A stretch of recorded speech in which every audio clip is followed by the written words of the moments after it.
Olá, boa noite. Bem-vindos à live especial Empodera Ela, uma iniciativa dos shoppings da Aliança Sonai pelo Dia Internacional da Mulher. Este é o terceiro ano que os shoppings da Aliança Sonai realizam essa iniciativa, um movimento que tem como principal objetivo abrir espaço e contribuir para as reflexões e diálogos inspirados pela data. Em 2021, a campanha tem um foco muito especial. Fala sobre o protagonismo da mulher na saúde e na ciência. O fundamental reconhecimento à relevância do papel delas no combate à pandemia do novo coronavírus. De acordo com a ONU, as mulheres são a maioria na linha de frente, seja no atendimento aos doentes, seja no desenvolvimento de estudos e pesquisas. Hoje, as mulheres já são 54% dos estudantes de doutorado no Brasil, o que representa um aumento bastante expressivo de 10% nas últimas 2 décadas. Esse número é semelhante aos dos países desenvolvidos, como os Estados Unidos, por exemplo. Se fizermos o recorte de pesquisadoras nas chamadas áreas de ciências da vida e da saúde, elas são 60% do total do país. Mesmo sendo a maioria das pessoas com doutorado em diversas áreas, as mulheres cientistas brasileiras não estão tão representadas nos níveis mais altos da carreira. Estudo recente publicado no Wilson Center Brasil Institute, sediado em Washington, mostrou que as mulheres representam apenas 24% dos subsídios do governo brasileiro concedidos aos cientistas mais produtivos do país. A subrepresentação em posições de liderança ainda persiste.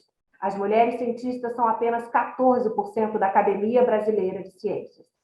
E o objetivo do Empodera Ela é justamente jogar luz sobre o trabalho de mulheres inspiradoras, homenageá-las e fazer com que sirvam de exemplo com seus desafios e conquistas para outras mulheres que buscam o mesmo caminho, criando uma rede de incentivo e apoio. E um nome surgiu forte em todas as rodas de conversa quando se pensou em escolher uma embaixadora para o Empodera Ela deste ano. Hoje, quando chegamos no que parece ser o pior momento da pandemia do novo coronavírus, a escolha faz ainda mais sentido. Em 2021, os 30 shoppings da Aliança Sonai que participam do projeto Empodera Ela escolheram a doutora Jaqueline Góes como embaixadora. Jaqueline Góes é biomédica, pesquisadora, entre muitas outras coisas, e ela vai contar isso para a gente hoje. O seu trabalho ganhou notoriedade no último ano porque ela está entre as cientistas brasileiras que lideraram um trabalho pioneiro de sequenciamento do primeiro genoma do vírus SARS-CoV-2, isso em apenas 48 horas após a confirmação do primeiro caso de Covid-19 no Brasil. Eu sou Naila Oliveira, jornalista e sócia da Dante Comunicações, e estou muito honrada de poder hoje, nesse Dia Internacional da Mulher, conversar com a doutora Jaqueline Góes. Doutora Jaqueline, bem-vinda à live Empodera Ela, obrigada por inspirar tantas pessoas e aceitar ser a embaixadora desse projeto. Para a gente começar a nossa conversa, queria que você contasse um pouco a sua jornada na ciência, né? O que te levou à academia? Boa noite, Naila. Muito obrigada pelo convite. E a minha trajetória até a academia é um pouco pitoresca, né? Eu gosto de usar essa palavra, porque realmente foi completamente fora daquilo que estava esperado. Eu, desde pequena, cresci com a minha mãe, indo e voltando de plantão no hospital, então ela é auxiliar de enfermagem, na verdade hoje já está aposentada, e ela trabalhou a vida inteira em hospital e trabalhava em UTI neonatal, então ela dava muitos plantões, e para mim era uma rotina muito comum ver minha mãe tanto entrar quanto sair de casa com aquela roupa branca e contar sobre as coisas que aconteciam no hospital com os bebês e principalmente falar das vitórias que elas, no caso, ela junto com as colegas, tinham ali dentro daquele espaço no salvar a vida daquelas crianças. E, para além disso, né, Salvador, cidade do carnaval, vocês já sabem, então o Hospital das Clínicas fica ali muito próximo do circuito e sempre que tinha algum festejo, principalmente na época do carnaval, meu pai ia buscar minha mãe por questão de segurança e como não podia passar carro, a gente tinha que andar realmente até o hospital e a gente sempre ia buscar minha mãe nesse período e era o período onde eu via os médicos passando com jaleco branco e achava aquilo muito bonito, achava aquilo muito legal e queria ser alguma profissão que tivesse o jaleco branco, né? Socialmente, a gente sabe que a medicina é uma das escolhas preferenciais para as jovens, não só mulheres, como homens também, que pensam em uma profissão na área da carreira, e comigo não foi diferente, né? Então, um incentivo da família, na escola, cursinho pré-vestibular, todo mundo naquela torcida pela medicina, e eu sempre com aquele pezinho meio atrás, porque eu tinha uma dificuldade muito grande de passar informações tristes para as pessoas, e eu achava que eu não ia conseguir, por exemplo, e eu só me via como uma cirurgiã, então eu só pensava, meu Deus, como que eu vou sair de uma cirurgia e o paciente por acaso tenha vindo a óbito, como que eu vou explicar isso para as famílias? Eu achava que aquilo já era um empecilho para eu ser médica. Só que, no fundo, eu acho que isso refletia um pouco de outras questões internas que eu ainda não entendia. E isso se confirmou no momento que eu conheci uma vendedora de livros, né, durante o meu trajeto do cursinho pré-vestibular para casa, todos os dias, ela pegava esse ônibus e vendia 2 livros, eu lembro de ser 2 tipos de livros, né, eram livros diferentes, mas eles tinham o mesmo propósito, que era ensinar receitas para que as pessoas tivessem uma qualidade de vida melhor. E eu lembro que a colega que ia sempre comigo, ela me cutucou uma vez e falou assim, ó, presta atenção no que ela vai falar. E aí eu comecei a prestar atenção no que a vendedora falava, e ela disse uma vez, né, ela sempre falava esse discurso, que ali no livro as pessoas iriam encontrar a cura para a diabetes. E aí eu fiquei, assim, achei aquilo tão estranho e achei que tinha sido um lapso naquele dia específico, mas realmente ela repetia aquilo todos os dias, até que teve um dia que eu não aguentei mais, e aí dei uma cutucadinha no ombro dela antes de descer do ônibus e falei para ela que aquela informação estava incorreta. A gente estabeleceu ali um diálogo que eu diria um pouco caloroso. Eu acabei até perdendo o ponto de parada, fui parar no ponto seguinte, voltei andando, mas eu não saí dali sem dizer para ela que aquela informação não era correta. E no dia seguinte a gente se encontrou novamente e ela veio até mim, né, me reconheceu, falou, foi você a menina que me falou sobre o diabetes ontem, né? Eu disse, fui eu mesma. E aí ela me agradeceu pelo toque, né, por ter corrigido, disse que tinha conversado com o orientador dela e que de fato aquela informação não era correta e ela já tinha mudado o discurso e perguntou o que é que eu fazia, que se eu estudava, se eu já era da área da saúde. Eu falei, olha, eu faço um cursinho pré-vestibular na intenção de prestar para medicina. E naquele dia, sem nem mesmo me conhecer, ela me falou que o orientador dela tinha sugerido que eu fizesse biomedicina. Nunca tinha ouvido falar em biomedicina, não sabia nem o que era, nem para que servia. E aí a curiosidade, né, natural de todo adolescente que está naquela fase de escolha profissional, foi comigo da mesma forma. Eu cheguei em casa, a primeira coisa que eu fiz foi procurar pelo termo biomedicina nas buscas, e aí encontrei o perfil da profissão e comecei a me encantar, porque ali tinha as possibilidades que eu queria e não sabia. Então, quando eu comecei a ler que eu podia trabalhar com análises clínicas, que eu podia ser dona de um laboratório de análises clínicas, por exemplo, aquilo me encantou, porque eu acho que aliava o fato de eu querer fazer algo na área da saúde sem necessariamente ter contato com o paciente. E assim foi que eu comecei a virar a chavezinha para fazer biomedicina, e entrei na biomedicina de fato com essa intenção de ser uma dona de laboratório de análises clínicas. A minha mãe me incentivou muito nesse sonho, então falava que quando eu tivesse para terminar a graduação, a gente ia investir, que ia abrir um laboratório e tal. Só que aí, no terceiro semestre da faculdade, esses planos também foram trocados, porque eu comecei a observar muito dos meus professores que faziam mestrado, que faziam doutorado na Fiocruz, na época da Bahia, contando muito sobre as suas experiências pessoais. E eles falavam de um jeito assim tão empolgado, tão entusiasmado, que me deu vontade de conhecer a Fiocruz, me deu vontade de entender o que é que eles faziam ali dentro da Fiocruz, e foi assim então que eu comecei a me interessar pela área de ciência, pela área de pesquisa. Quando eu tive a oportunidade de realmente fazer um estágio na Fiocruz, né, a gente chama de iniciação científica na nossa área, mas não deixa de ser um estágio ainda na graduação, a convite de uma professora que eu admirava muito, ela não sabia disso, a professora Aline Cristina, se estiver me ouvindo, muito obrigada pela sua inspiração. E foi assim, então, que eu comecei a me envolver com ciência, comecei a ser treinada por muitas mulheres, então, muitas mulheres passaram pela minha trajetória, e fui me apaixonando cada vez mais pela área e hoje eu estou aqui, né? Depois de ter feito mestrado, de ter feito doutorado, agora estou aqui, quase uma jovem cientista, uma jovem pesquisadora, assumindo já os pontos mais decisivos da carreira de um cientista. Você falou, uma trajetória, certamente, ela foi resumida muito, né? De tudo que você estudou, que você pesquisou. Antes da gente falar efetivamente do que te deu notoriedade para o Brasil e para o mundo, eu queria que você falasse um pouco assim, você precisou abrir mão de algum sonho para estar onde você está nesse momento? Né? Fala um pouquinho mais da sua trajetória e dos sonhos. Sim, eu tive que abrir mão de muitos sonhos, né? A gente, para ser cientista, principalmente no contexto do Brasil, a gente precisa se dedicar muito, e isso significa abdicar de outras questões, principalmente da vida pessoal. Então, a dedicação no laboratório, a dedicação nos estudos, que às vezes a gente não está dentro do laboratório, mas em casa nós estamos tão focados em estudar para aprender mais sobre aquele tema, ou mesmo de produzir algum resultado, a gente acaba deixando muito da nossa vida pessoal de lado. E eu, assim, dentro da minha trajetória, eu renunciei de muitas coisas, né?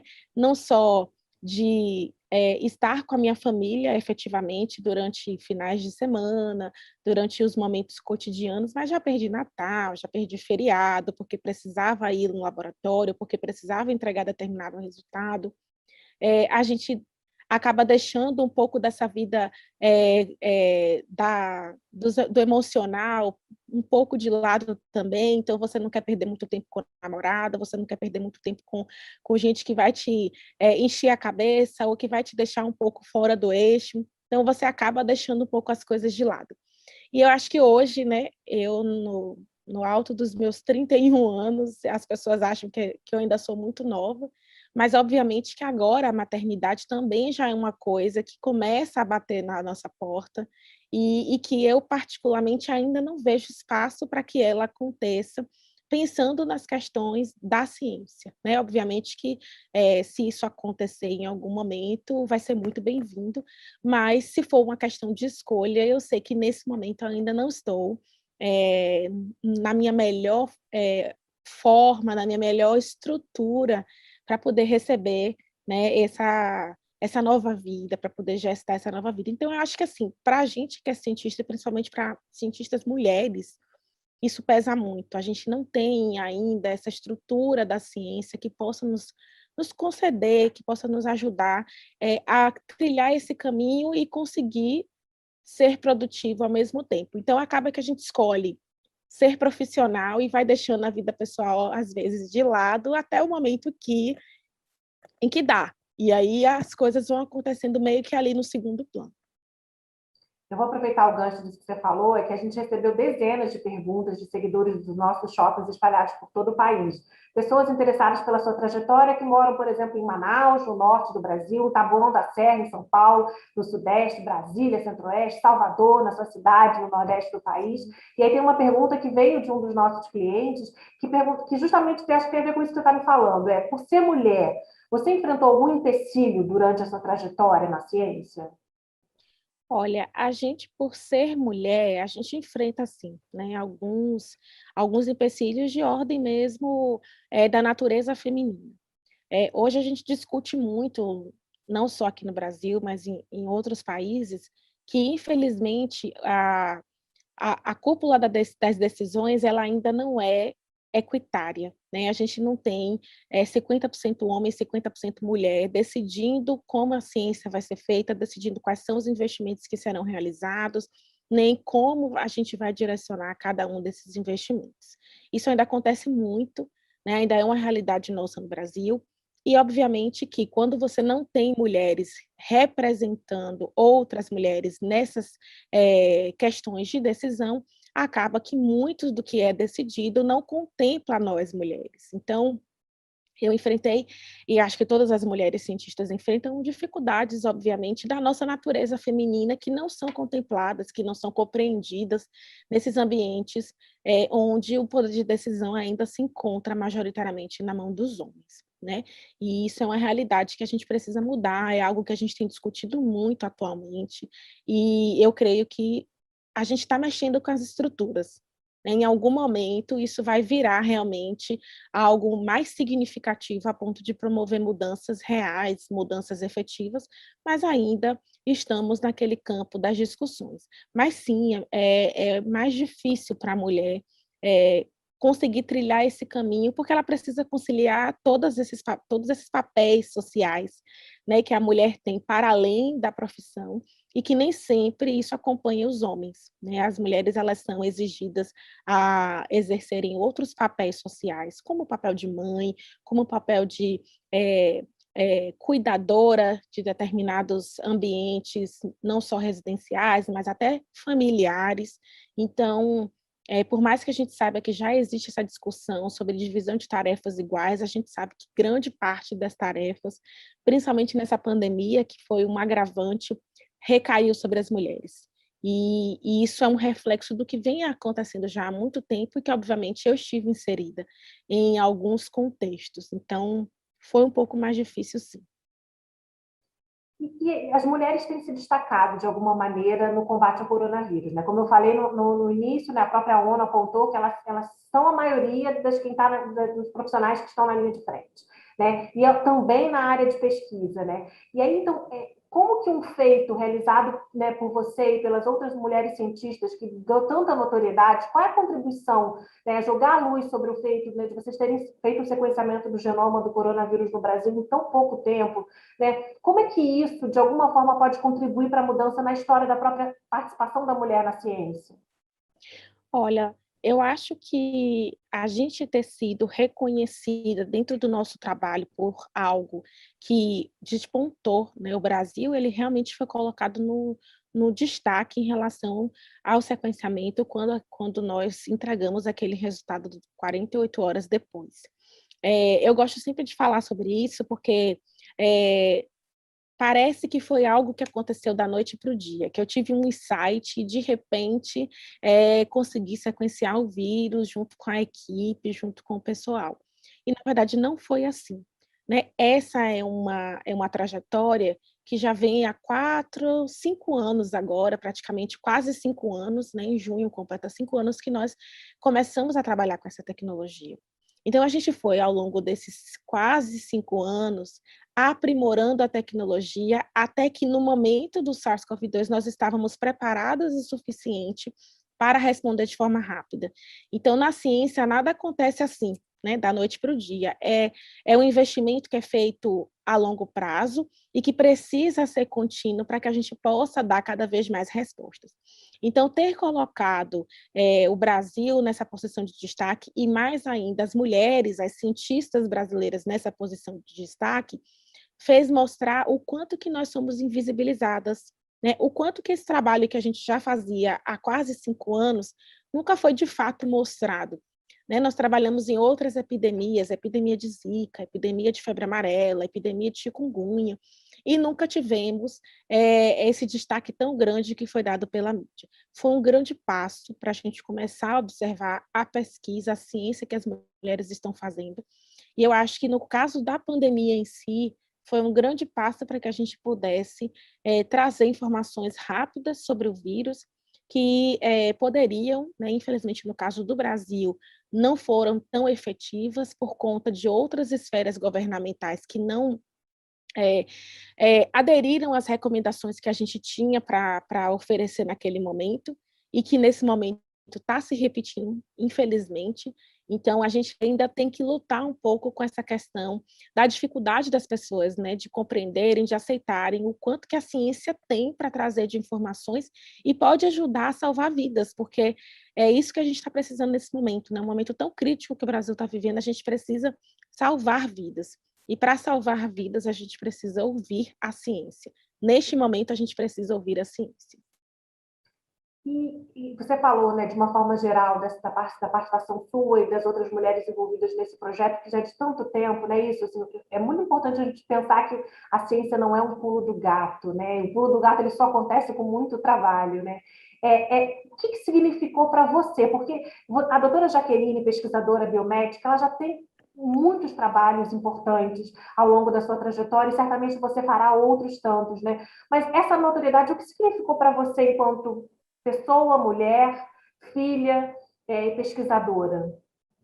Olha, eu acho que como pessoa, para mim, significou a recompensa de todo um esforço de uma carreira longa, né, de 10, quase 11 anos já aí nessa trajetória de fazer pesquisa. Então, foi meio que uma exaltação por todo um trabalho que tem sido feito, que vem sendo feito ao longo desses anos todos. Então, me senti muito orgulhosa de poder contribuir para o meu país, poder contribuir para a saúde da população, que é o nosso objetivo principal, ainda que sejam com passos pequenos, mas é o nosso objetivo principal, que no conjunto eles acabam de fato trazendo melhoria para a qualidade de vida significativa.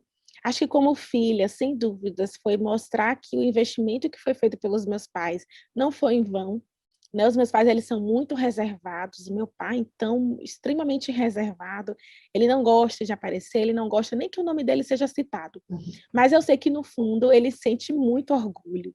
E, para mim, é um grande prazer poder proporcionar isso para ele, porque ambos vieram de famílias humildes, né? E eles investiram tudo que eles podiam na nossa educação.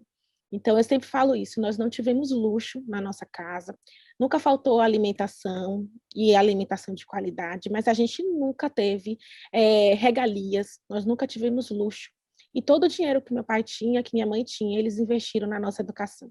Então, nós estudamos em boas escolas particulares durante o ensino fundamental. Eu tive a audácia, eu diria assim, de ir para a escola técnica durante o ensino médio, porque realmente foi uma coisa que foi minha escolha, né, inspirada por uma prima minha, que já estudava na escola técnica, então, ao vê-la, ao saber da estrutura educacional da escola técnica, eu quis fazer a escola técnica.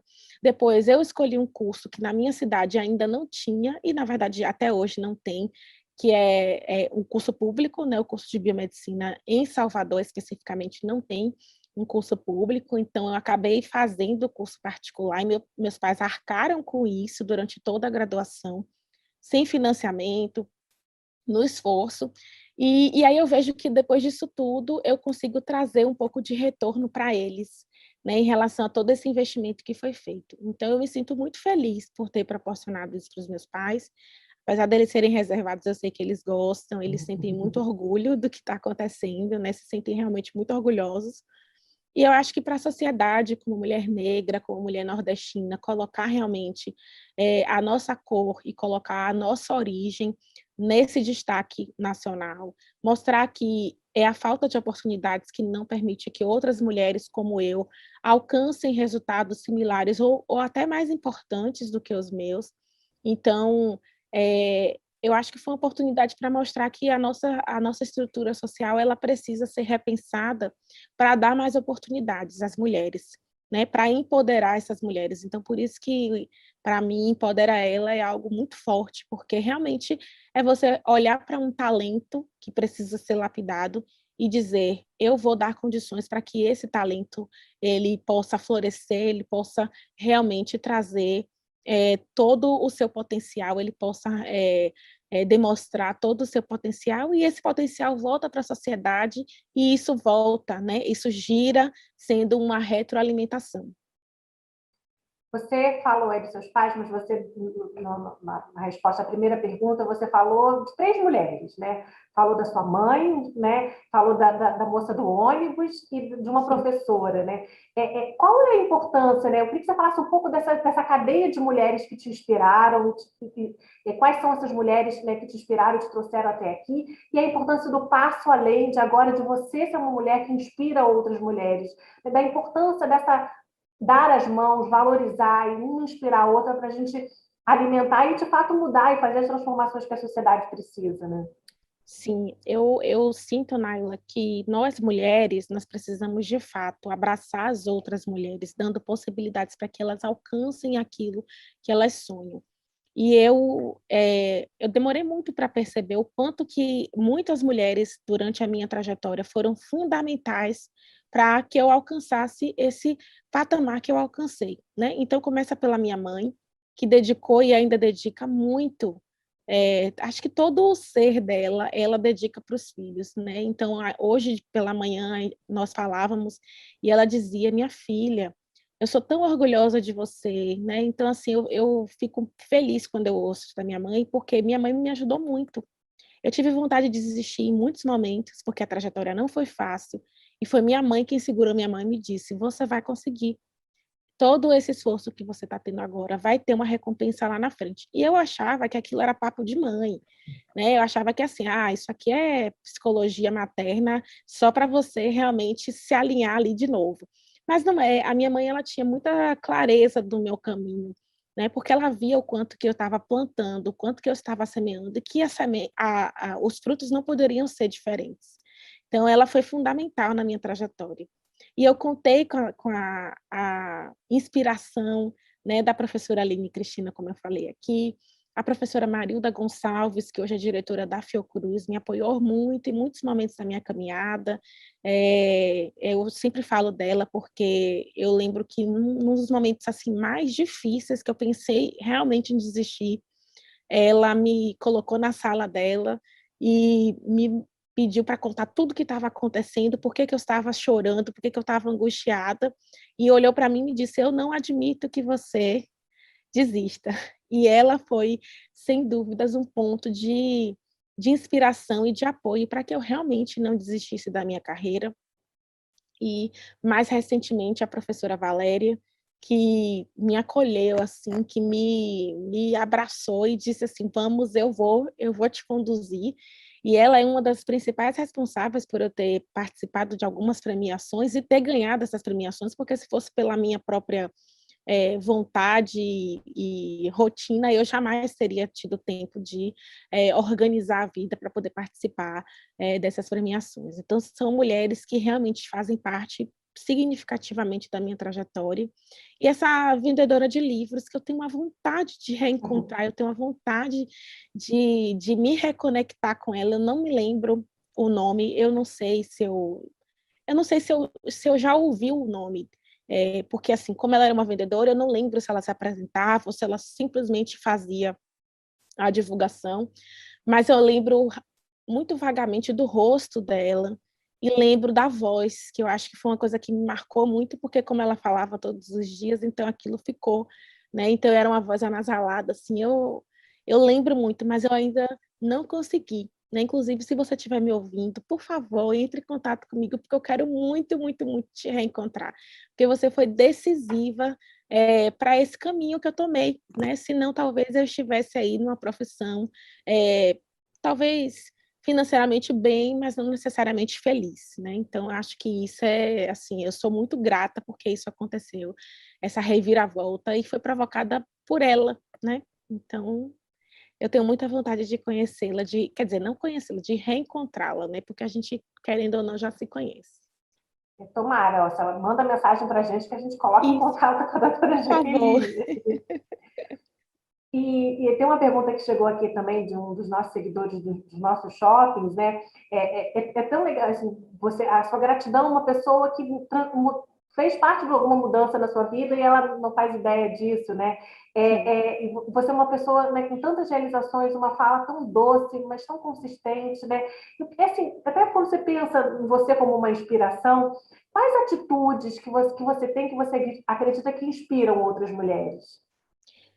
Olha, eu demorei muito para internalizar esse papel de inspirar, né, as pessoas. E eu não sou uma pessoa calma, Naila, por mais que pareça. Eu sou uma pessoa bem estressada, para falar a verdade.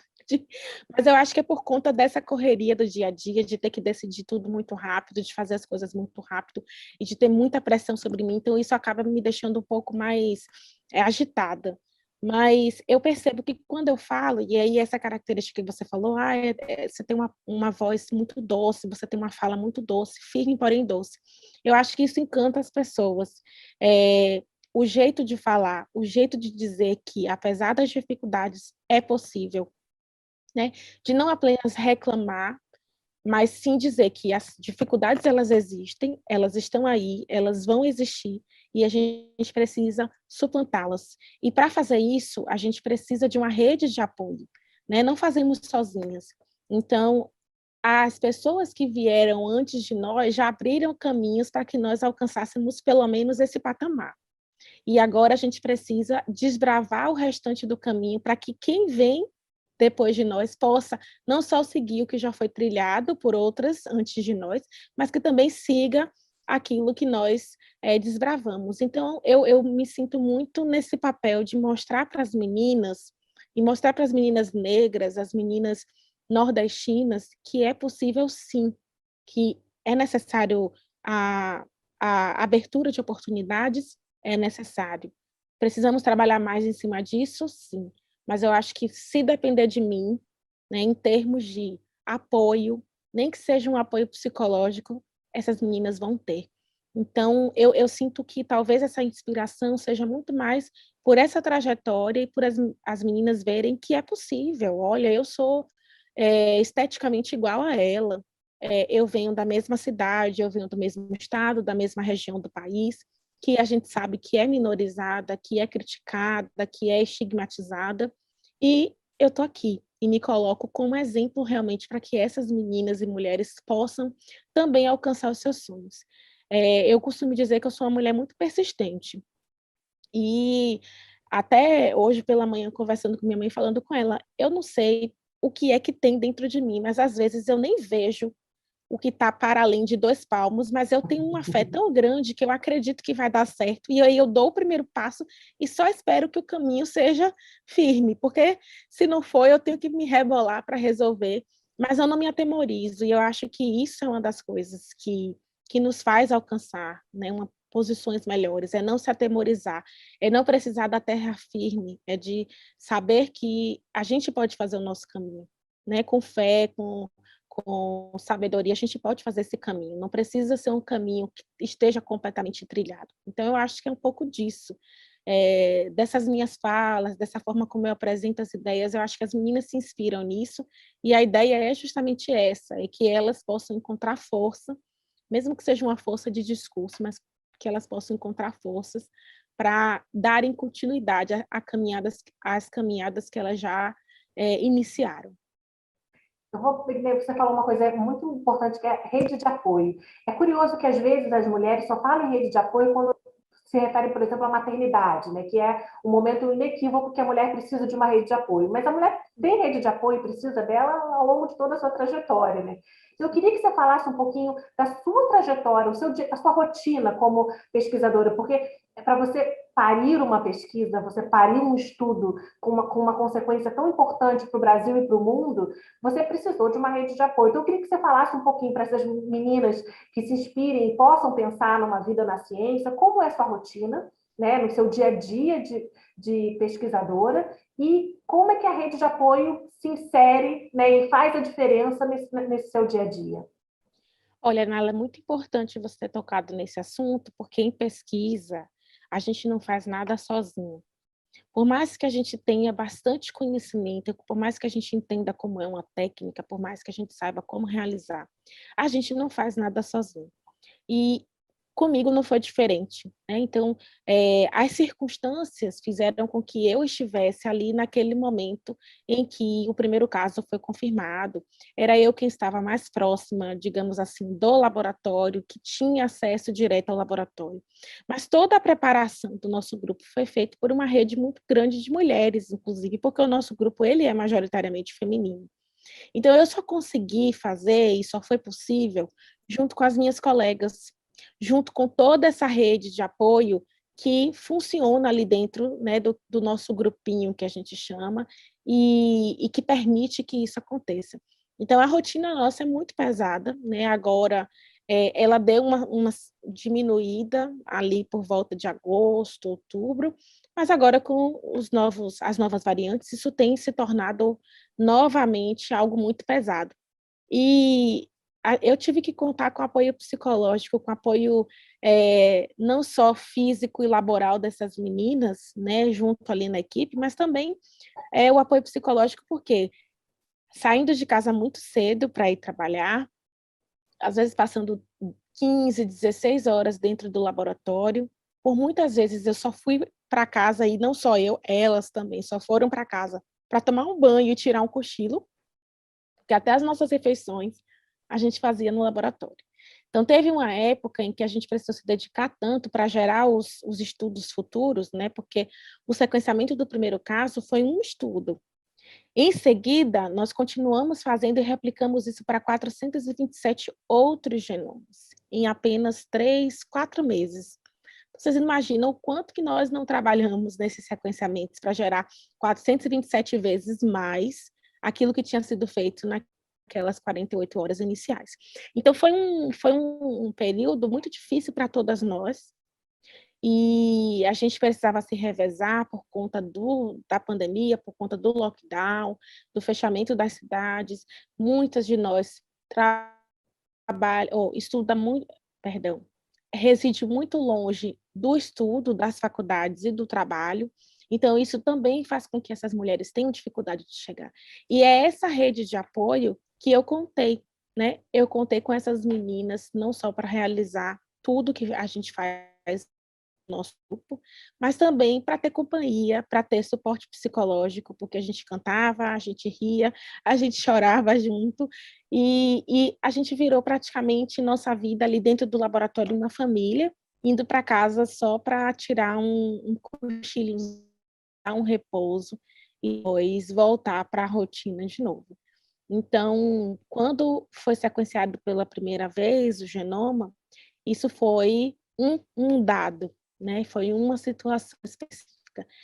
Em seguida, a gente começou, então, num ritmo muito mais acelerado, que eu acho que acho não, que ultrapassou todo o esforço que foi realizado naquelas primeiras 48 horas.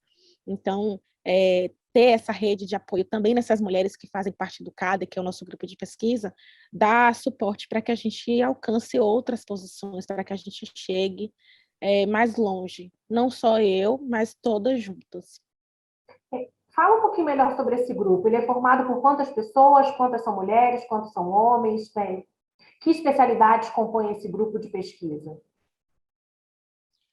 Olha, a gente tem um grupo muito grande. Eu confesso para você que eu não sei te dizer exatamente quantas mulheres a gente tem, mas aí figura em torno de 15 pessoas no dia a dia do laboratório, talvez um pouco mais, 20 pessoas, e todas, praticamente todas mulheres. Eu acho que hoje nós contamos com 2, 3 homens na equipe. Né? Naquela época já eram 3 homens, né? A gente mudou um pouco a equipe, alguns saíram, outros entraram, mas a gente tem aí por volta de uns 3 homens na equipe e as outras todas são mulheres, então cerca de 18 mulheres. E a gente tem diversas especialidades, só tem biólogos, biomédicos, farmacêuticos, a própria doutora Esther, que é médica. Então, a gente tem ali diversas profissões da área da saúde que juntas juntam esse conhecimento de cada área, porque a gente brinca muito sobre isso lá, né? Às vezes tem um típico da como biomédica, e aí a gente aciona os farmacêuticos, né? Aciona a farmacêutica e aqui é com você, me explica isso. A parte da biologia, então, não para o SARS-CoV-2, mas a gente trabalha muito com arbovírus, que são vírus transmitidos por mosquitos, e eu, como biomédica, não tenho um conhecimento muito grande sobre mosquitos, mas os biólogos têm, as têm, então a gente está sempre se apoiando no conhecimento específico de cada área para formar essa equipe que realmente traz resultados, que é capaz de trabalhar em conjunto e ser integral, né? É uma diversidade não só de backgrounds, mas também de formações, e a gente consegue se encaixar ali e trazer um resultado para a sociedade, que eu acho que é o nosso objetivo principal.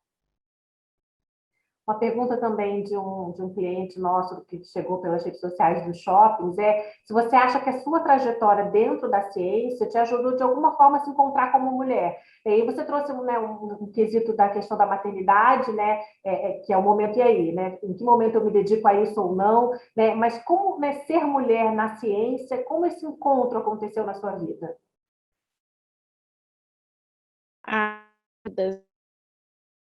pouco para sintetizar, né? Por enquanto, acho que assim, nas fases iniciais, a gente está só tentando se realmente aquilo que foi proposto para uma carreira profissional.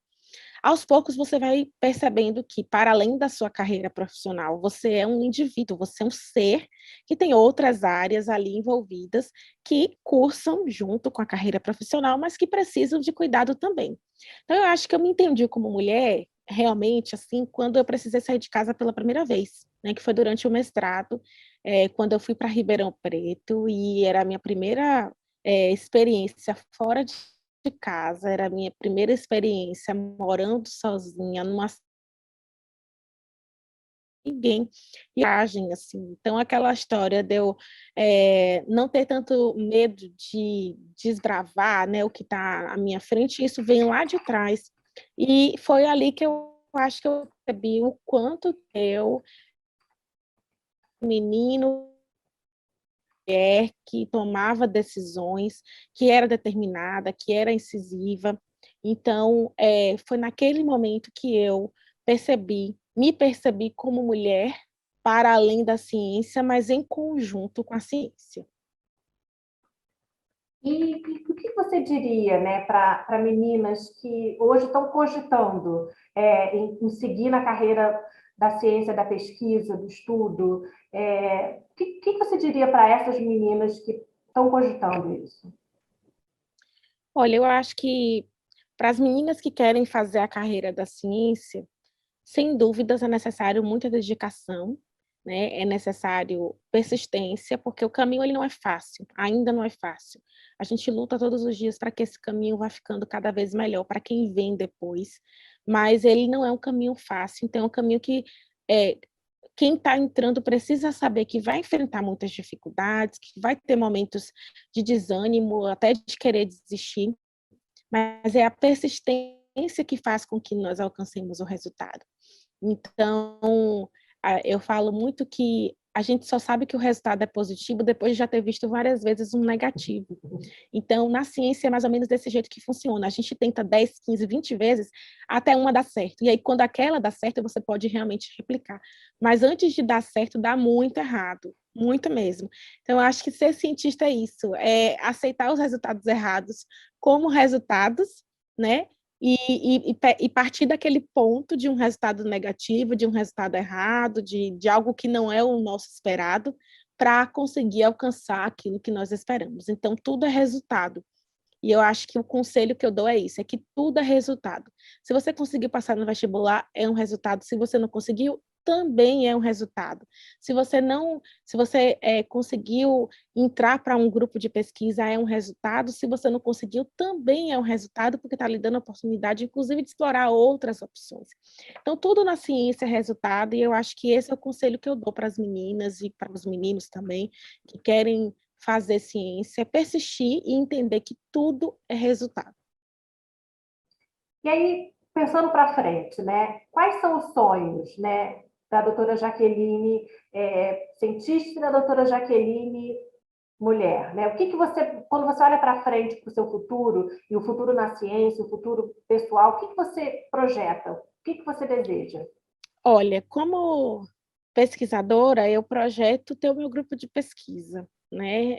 De poder realmente liderar outras meninas, de desenvolver pesquisas de forma mais independente, ainda que associada com a doutora Esté, que é a minha supervisora atual. Eu falo para ela que eu não vou largar dela tão cedo. Então, a gente tem essa perspectiva, e essa realmente é uma perspectiva profissional, porque a própria carreira acadêmica me leva a esse momento de ter o meu grupo de pesquisa, de começar a estabelecer uma pesquisa independente. Então, isso são planos para o futuro, realmente. E aí é estabelecer cada vez mais, né, esse grupo, me estabelecer como cientista, seja através de um concurso público em alguma universidade pública ou numa pesquisa independente, dentro ou fora do Brasil. Então, né, a gente precisa ter esse olhar um pouco mais amplo para perceber que, às vezes, a nossa pesquisa pode ser desenvolvida e deve ser desenvolvida fora, mas que isso não tira o mérito de estarmos desenvolvendo algo para o Brasil. E acho que, pessoalmente, é a questão da constituição familiar, né? Eu Eu sou apaixonada pela área de decoração, então eu fico sonhando em comprar meu apartamento, decorar do jeito que eu quero. Então, assim, são pequenas alegrias, né? Pequenas conquistas que ainda não foram possíveis, mas que acho que é um caminho, é um próximo passo para que isso aconteça. Então, eu acho que pessoalmente seria mais essa parte mesmo de ter o meu próprio lar, de poder e ter o, porque eu já até tenho minha casa em Salvador, mas ela ainda não é do jeito que eu gostaria que fosse. Então a gente sempre fica naquela expectativa de conseguir fazer um pouquinho melhor e talvez aprender um idioma diferente, viajar um pouco mais, né? Por lazer e não a trabalho, porque eu viajo bastante, mas é a trabalho, então acaba que a gente fica ali um pouco focado e não consegue aproveitar o todo. Mas eu acho que é isso. São sonhos não muito, são sonhos comuns, né? Com SARS-CoV-2. E é isso, é mais uma viagem a trabalho. Então, estou aqui meio que enfurnada dentro do hotel por causa da quarentena obrigatória, trabalhando loucamente, mas é gostoso, né? Eu espero ter a oportunidade, talvez, de tirar um tempinho depois desse processo profissional para conseguir, talvez, voltar a Londres sem compromissos, né? Olhar Londres, né? E ver Londres de fato. Mas aí, né, você está em Londres hoje, mas em que lugares a ciência já te levou? Né? Para que lugares, né? A ciência, que portas ela te abriu e você conheceu por conta da ciência? Olha, já conheci muitos lugares por conta da ciência. Aí no Brasil, a gente percorreu o Nordeste em 2016. Então, aliás, ainda um pouco antes, eu conheci Ribeirão Preto, né? Porque eu me mudei para Ribeirão Preto durante o meu mestrado. Então, eu tive a oportunidade de morar numa cidade nova, diferente da minha, né? São Paulo tem uma outra vivência. Essa foi a minha primeira experiência assim, fora, realmente para fazer pesquisa. Depois, viajei pelo Nordeste, eram cidades que eu já conhecia a turismo, já tinha conhecido anteriormente, mas você vai numa outra perspectiva quando você vai viajar. Então, eu conheci Rio Grande do Norte, Paraíba, Alagoas, Pernambuco, e durante o meu processo de formação ainda, eu estive aqui na Inglaterra, né, por 6 meses, morei aqui na Inglaterra por 6 meses, para poder me qualificar um pouco mais em relação à metodologia que a gente utilizava, que inclusive é a mesma que nós usamos para o SARS-CoV-2, e durante o período que eu estive aqui, eu acho que eu era uma das poucas alunas que não viajava tanto quanto os outros colegas, então eu conheci muito pouco, mas eu tive a oportunidade de ir para a Escócia para apresentar um trabalho, tive a oportunidade de ir a Dublin, né, na Irlanda, também fui para Paris, não foi exatamente para trabalho, mas foi dentro do escopo de trabalho da área acadêmica enquanto eu estava aqui. Já fui para o Paraguai também, a convite da Organização Pan-Americana de Saúde, para a gente poder fazer sequenciamento lá, para Minas Gerais, para Rio de Janeiro. Então, assim, São Paulo, antes de eu ter me mudado, eu também fui para poder fazer pesquisa, e só depois é que eu decidi ficar em São Paulo. Então, já percorri bastante lugar, assim, não só no Brasil, mas também fora do Brasil, com as pesquisas. Então, é uma área que, inclusive, nos dá essa possibilidade de realmente conhecer outros lugares, nos dá a oportunidade também de explorar esse outro lado, né, que é o lado mais humano da pesquisa, digamos assim.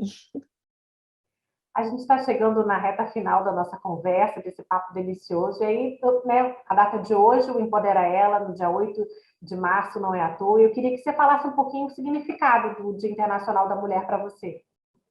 Olha, por muito tempo eu não levei a sério, né? Assim, não dava tanta importância. Até o momento que eu percebi o quanto que a gente precisa incentivar, apoiar, empoderar outras mulheres, né?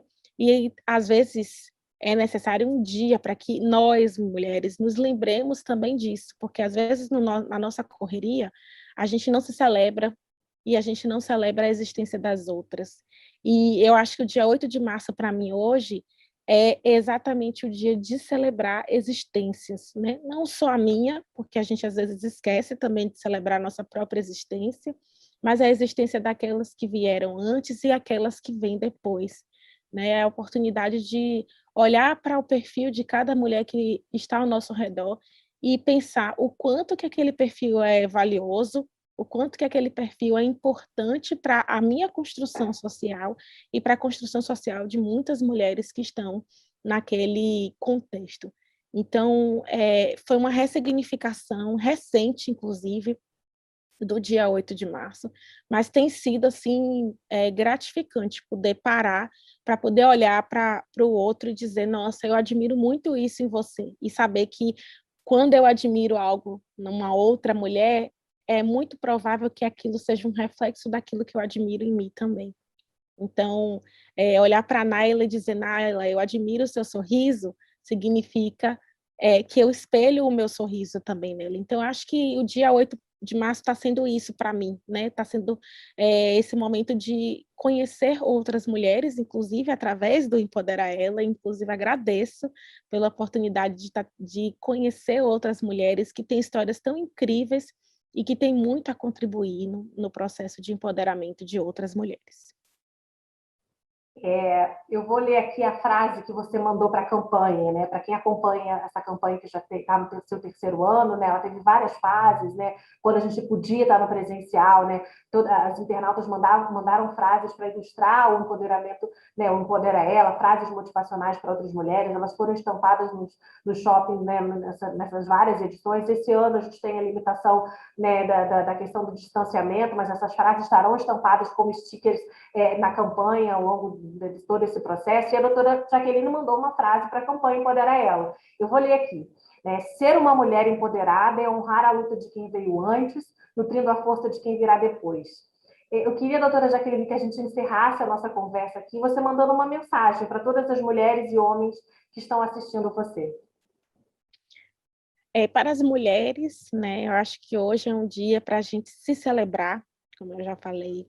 Celebre quem você é, celebre a sua existência. Por mais que você ainda não esteja onde você gostaria de estar, o fato de existir já é muita coisa. Então, olhe para dentro de si e perceba o quanto de poder existe aí, que pode não só impulsionar o que já existe, como nutrir a força que é necessária para que você alcance esse lugar que você deseja.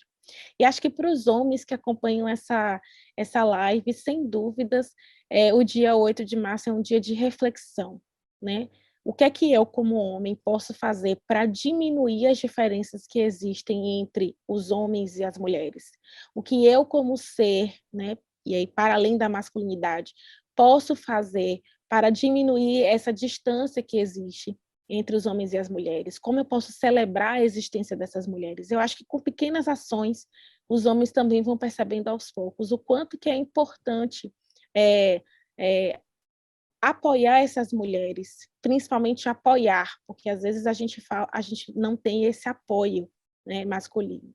Então, acho que é isso. Eu acho que para as mulheres é o se celebrar e para os homens é entender onde eles podem contribuir para que essa existência seja celebrada.